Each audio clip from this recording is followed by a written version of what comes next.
is to share the learnings we've had at Pointless Games about making VR games for the MetaQuest in Unreal Engine.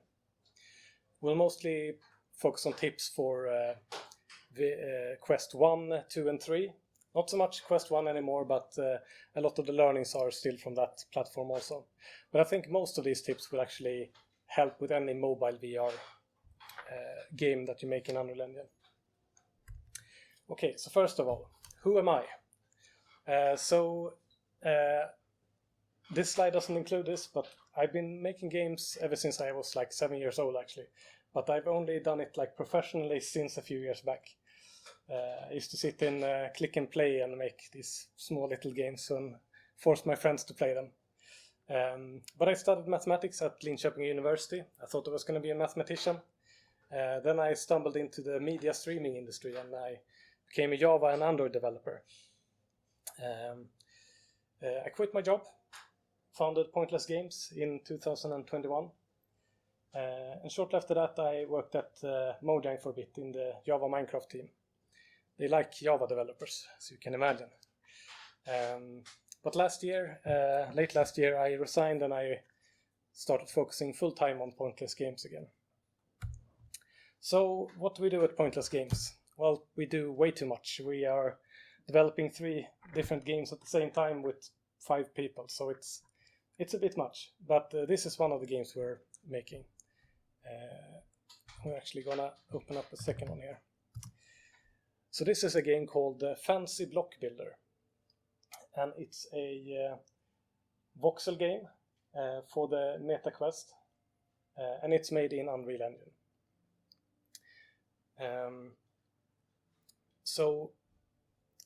What kind of makes this a little bit different from most voxel games is that each side of each of the voxels is actually independent, so you can have different materials on different sides.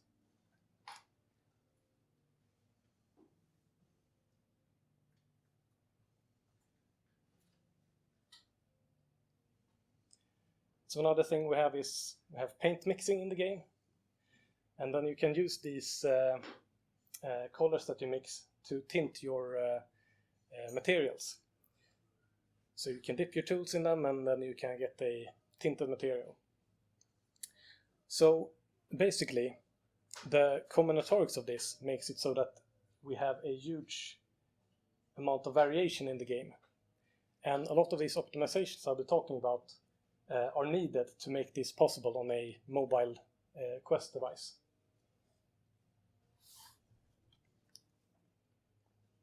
Also, we have carrots.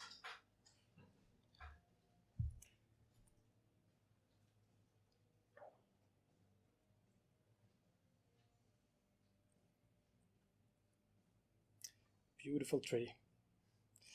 Yes, so let's continue. Okay, a quick disclaimer here before I start the presentation proper. I'm not an Unreal Engine guru, so please forgive me if I make some mistakes or if I'm not 100% correct somewhere. But I think hopefully you'll get some good tips that you can use if you want to make VR games in Unreal Engine. Or, I mean, they're good tips otherwise also, I think. So tip number 1. Use Unreal Engine 4.27.2. This is the first tip. So, a little backstory here. So back in 2021, when I just founded Pointless Games, this was the latest stable version, so that's what I started using, and I got comfortable with it. And then about 2 weeks before I started at Mojang, I made a quick VR prototype in it. It was quick, it was easy.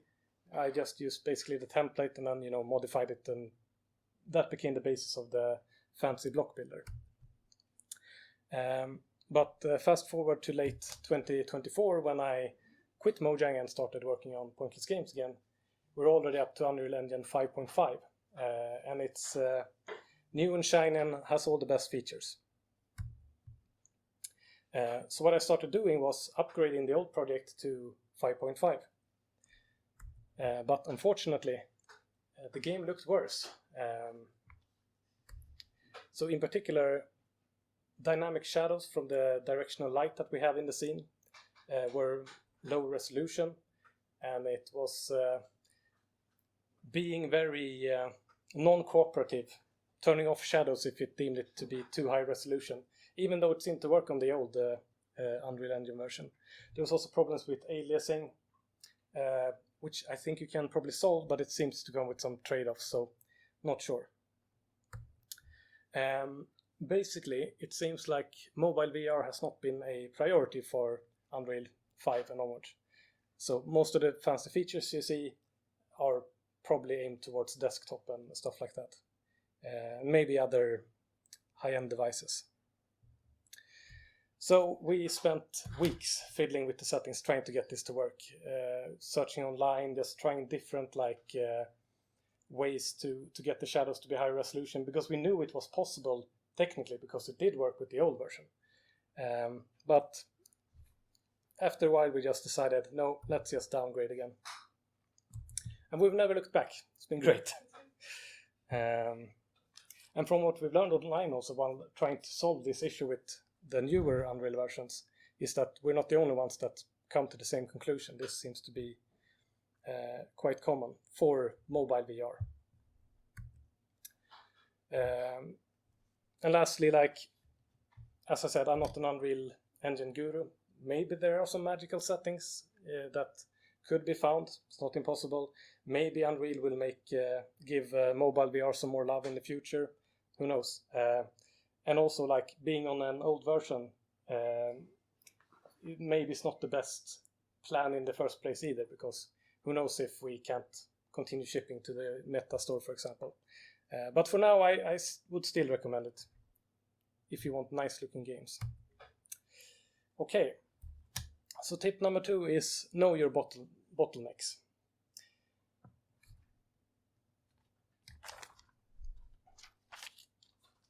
First is, I would say, don't worry about triangles too much. So we have some interns at our company, and we had them last year also. And what you see is a lot of people seem to think that just because it's VR, they need to do low poly models. But that's, from our experience, not the case. You can use the normal industry standards for normal games. Don't go crazy with the triangles, of course, but you don't need to worry about it just because it's VR. The only difference, I would say, in terms of models is that parallax mapping have a bigger impact in VR, because it's more noticeable, and you might need to have bigger resolution textures to handle it, because in VR you are right up against your models instead of having it on the screen a bit further in front. So this next one is a little bit controversial maybe, but I would say don't worry about translucency. This is something you hear a lot about, that you should worry about, and that translucency is very expensive. And even on, I think, Unreal's homepage, they talk about be very careful about translucency. But from our experience, you don't need to worry about it. I will also show a demonstration actually of this. So you don't have to take me on my word on that one. But what you should worry about is lights. Or more importantly, shadows. Lights it's simple to fix, right? I mean, you could just make a shader that, takes in some extra light data and then renders perfect lights. The shadows are the problem. So bake everything you can, of course, and be careful with using too many dynamic lights overlapping in the same place. That being said, you can definitely use dynamic lights sparsely, and you should, because it adds a lot to the VR experience. And now, so this next one is draw calls. So from our experience, this has been one of the biggest bottlenecks. I will say though that a lot of my fear of draw calls comes from when I started developing VR games for the Quest 1. And I don't think they are as big of a bottleneck anymore, but as you'll see from some demonstrations later, it's still relevant. So, a lot of this talk now will be about optimizing draw calls. So first of all, what is a draw call? A draw call is the CPU telling the GPU that this is what you should render. It sends it a material and a mesh and says render this. This is kind of synchronous. Like, it's not actually synchronous, but it's synchronous in the sense that the GPU can't start rendering the next frame until it's gotten all the draw calls that it needs for the frame from the CPU. So it is something that will stifle your FPS if your draw calls are too many and taking too much time. So every combination of a mesh and material results in a draw call, basically. So for example, here you have model A, model B, both with material X. You think you're being very clever reusing the same material, but it's still going to be 2 draw calls. And same thing if you use the same model but a different material. So what can we do to reduce draw calls? Well, for static geometry, we can just combine meshes. We can combine their materials. And this works great. I mean, you can have, if you have a lot of small static things, just make them one big mesh. That's going to turn it from like 20 draw calls into 1. But what if the object needs to move in relation to each other, or if you don't know where in the scene your objects will be at compile time or at build time? Well, then you can use the next trick, which is drawing the same mesh and material combination multiple times, instancing.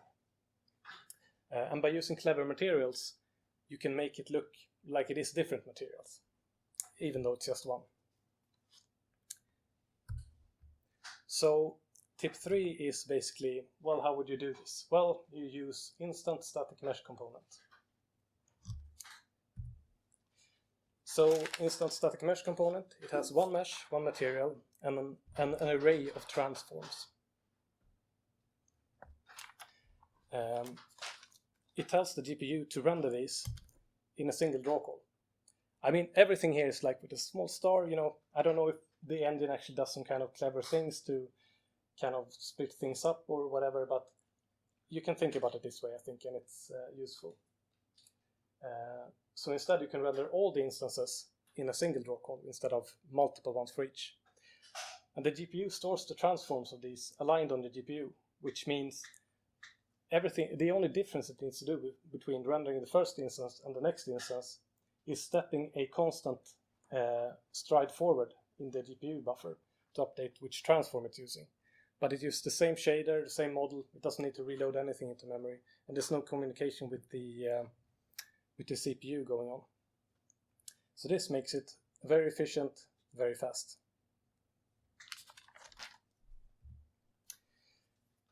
But now the question is, how do we use clever materials?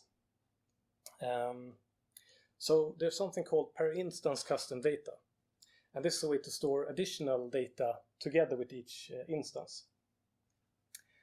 And then we can use this data to control the material color, scale, roughness. Whatever you can think about that you can do in a material, you can use this extra data for. And it can then be different for each instance. So for example, you could use this to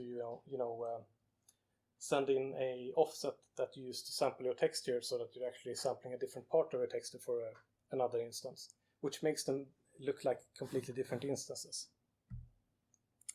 Okay, time for some demonstrations of this. So I've made some videos here demonstrating instant static mesh components versus just using static mesh components to render one mesh with seemingly different materials multiple times. Okay, so first one here, 3000 rotating cubes with different colors. Here we go. And this is running on a Quest 3. Yeah, it's not looking great, is it?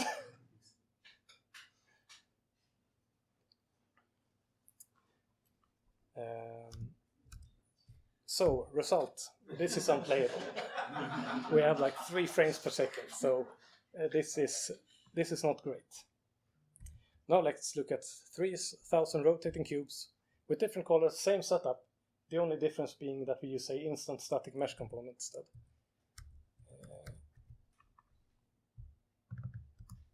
Much better, right? Also notice the dynamic shadows there on the bottom.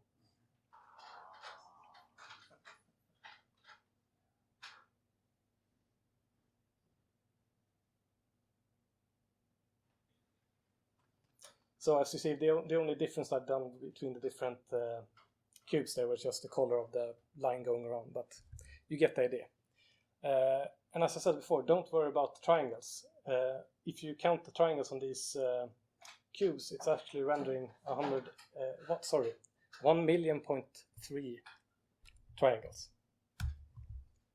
And it runs smoothly at 72 FPS, which is the target FPS for Quest, the lowest target FPS. And how? Well, it's because they are basically rendered in a single draw call. So this is to summarize: static mesh, no; instant static mesh, yes. Okay, and I said before that you shouldn't worry too much about translucency. Here's the proof. Here's 3,000 rotating cubes, but with a 50% translucency.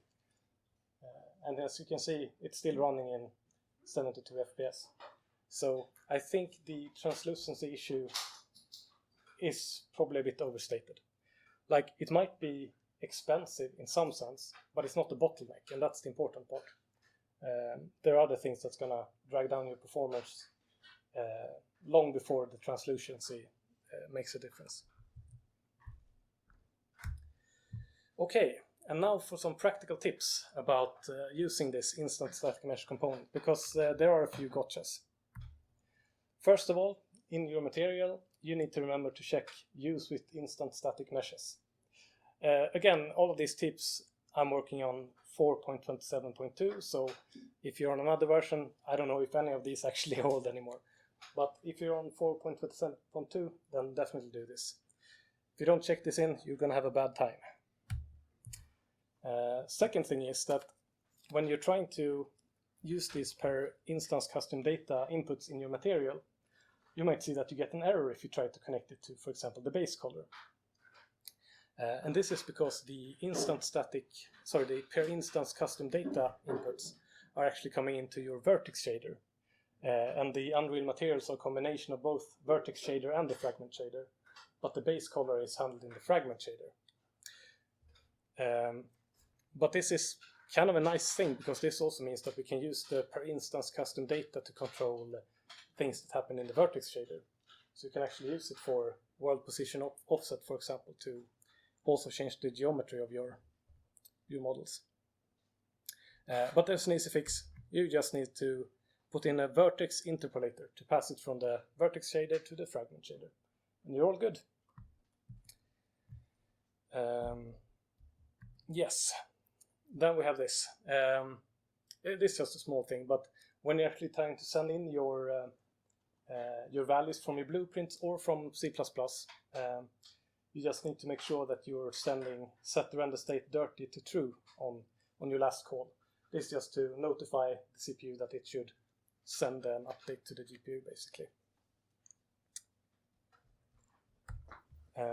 Yes, and this one is very easy to forget. So this one can really make you scratch your head and be like, why is it not working? I'm sending in the floats and I'm reading them, but yeah. So you need to set num custom data floats in your instant static mesh component. This basically controls the size of the data that's stored with it for each instance next to the transform.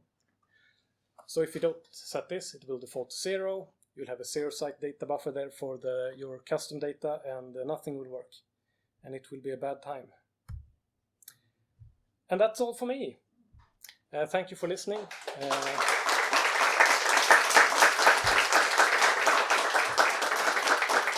I don't really like taking questions, but feel free to come up and talk to me afterwards if you'd like. Yeah, thank you again.